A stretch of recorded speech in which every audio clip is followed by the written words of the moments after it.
अस्सलाम वालेकुम। मेरा नाम की है।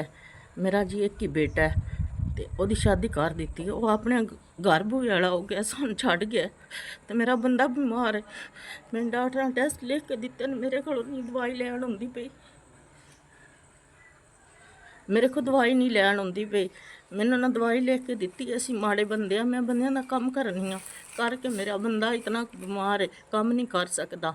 ਉਹਨਾਂ ਨੂੰ ਸਾਂਸ ਦਾ ਮਸਲਾ ਹੈ, ਗੁਰਦਿਆਂ ਦਾ ਮਸਲਾ ਹੈ ਤੇ ਉਹ ਕਤਰੂ ਕੰਮ ਕਰਨ ਤੇ ਉਹਨਾਂ ਕੋਲੋਂ ਨਹੀਂ ਹੁੰਦਾ, ਉਹਨਾਂ ਨੂੰ ਦੌਰਾ ਬਣ ਜਾਂਦਾ।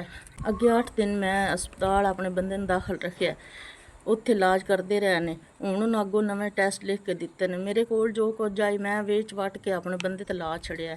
ਅੱਗੋਂ ਮੇਰੇ ਕੋਲ ਦਵਾਈ ਵਾਲਾ ਕੋਈ ਆਸਰਾ ਨਹੀਂ।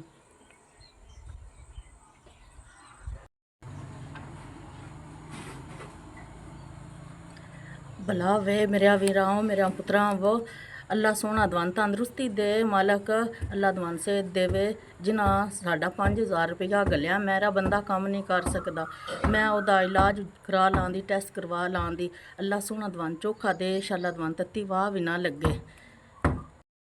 मेरे पुत्रा अल्लाह सोना दवान जिंदगी दे, तंदरुस्ती दे, वसदे रहो। जिन्ना 5000 रुपया गलिया मैं अपने बंदे दे टैस्ट करवा लाँदी। अल्लाह सोना दवान चोखा दे मालक।